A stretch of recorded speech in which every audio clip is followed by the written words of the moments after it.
the book deadline was pushed back one more time. With my father's burial behind me and the free flow of words providing the resolution I needed, Broken Roads is now ready for you to hear. Every book is indeed a miracle. Growing Up Amish was, Broken Roads is too. Thank you for walking with me in the telling of my story. Yours truly, Ira Wagler. Prologue.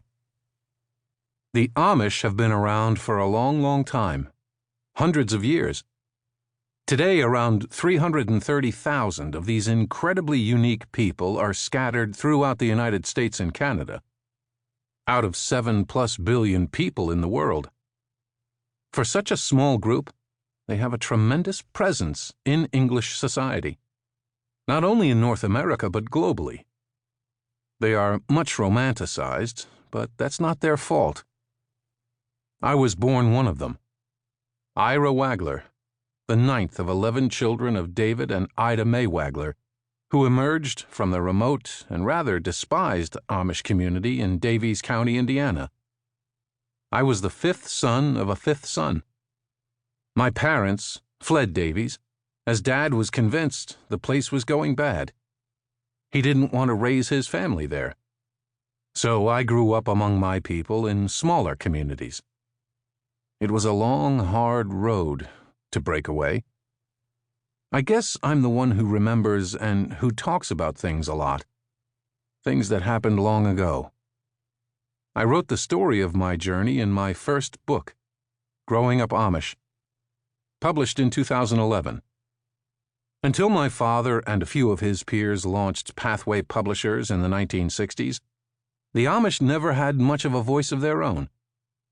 With Family Life magazine and the other Pathway publications, that voice was presented in a coherent structure for the first time. It was an extraordinary achievement. Nothing like that had ever been attempted before. My father and his peers had a vision and pursued it. With unceasing labor, at great financial risk, and with potential loss of prestige, the venture succeeded beyond their wildest imaginations. They published a lot of good, solid stuff, especially on historical subjects, and common-sense articles on farming and other issues of specific interest to the Amish.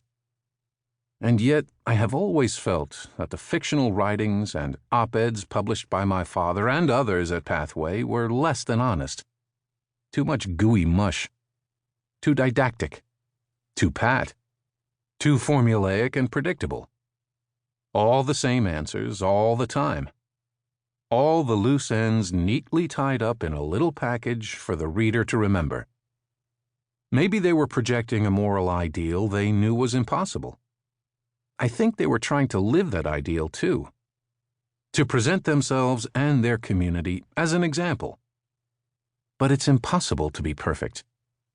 You can't be a shining city on a hill by proclaiming your own greatness and glory.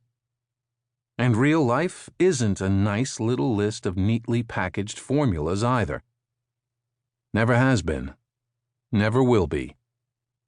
Over the years, I have wondered many times if my father and his contemporaries ever questioned the path they chose, the God they served.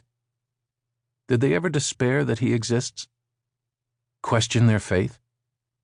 Or was it always cut and dried, black and white? When their children left and they cut them off cold, did it not tear at them deep inside? The hard, ruthless laws of shunning. Did they ever think twice about them? And wish it were not so? Did they ever struggle with such issues? Or did their harsh, cold facades truly reflect their hearts? I like to think they struggled sometimes, weren't so sure of themselves. It would have been human. But I don't know that. Because they never told us. Maybe they thought it would show weakness. It wouldn't have. To the contrary, it would have shown strength and honesty. And I think, too, of my grandfather, Joseph K. Wagler, my father's father, a man I never met, because he died when my father was young. What kind of man was he?